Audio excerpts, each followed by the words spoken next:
तर नमस्कार मंडळी, मी तुम्हा सर्वांचा लाडका बाळा परभणीकर. तर आता समोर जी टेकडी बघू शकताय तुम्ही, या टेकडीचं नाव आहे भीम टेकडी. इथे आम्हाला वरती जायचंय. आता डायरेक्टली दुसरीकडून जायला वाट आहे, पण आम्हाला इथनं चढायचं वरती. दुसरा स्नॅप आम्ही लगेच तुम्हाला टाकणार आहे. वरती गेल्या गेल्या टाकतो. तोपर्यंत बाय बाय. थोडा राहिला बघा डोंगर चढायचा. टेकडी घामाघूम झाले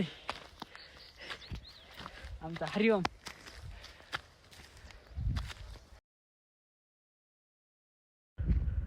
तर फायनली शेवटच्या थराला आम्ही पोहोचलेलो आहेत असं आम्हाला वाटतंय. वरती गेल्यावरती बघू काय काय कसं कसं दिसते. काय खतरनाक व्ह्यू दिसते ना राव. काय भारी वातावरण.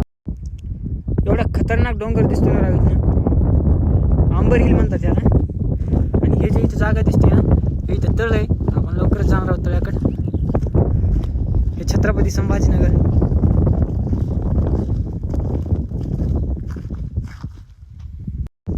एवढं आतुरतेने तळ्याकडे आलो बघा, पण काय करणार, तळ्याकडे येऊन काय उपयोग झाला नाही. कारण इथं सगळं पाणी आटून गेलेलं आहे. आता भर उन्हाळा लागलेला आहे. तसा तर डोंगरावरचे झाडं सुद्धा वाळून गेलेत. अवघड परिस्थिती आहे राव.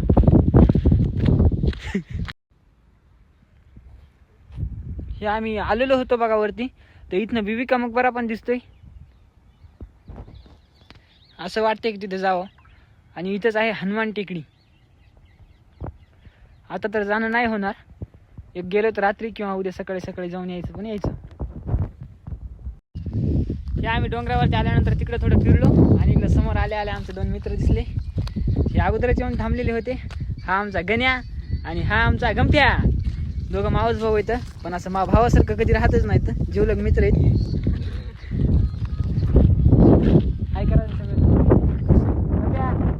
हाय कर. Hi bye.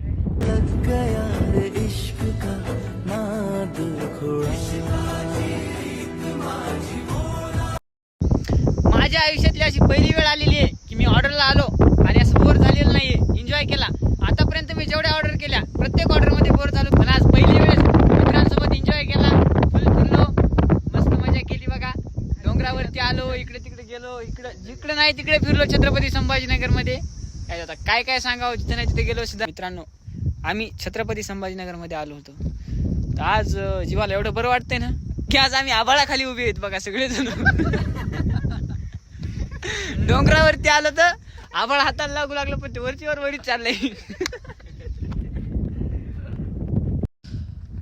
आम्ही आता डोंगरावरून खाली जाऊ लागलो बघा. थोडा अंधार पडला होता. तर सर काय दुसऱ्याच विचारामध्ये आहेत, डिप्रेशन मध्ये गेले. ते म्हणायचं आता आदर पांघरणं घेऊन वर यायचं, डबा आणायला लावायचा आणि इथंच झोपी जायचे.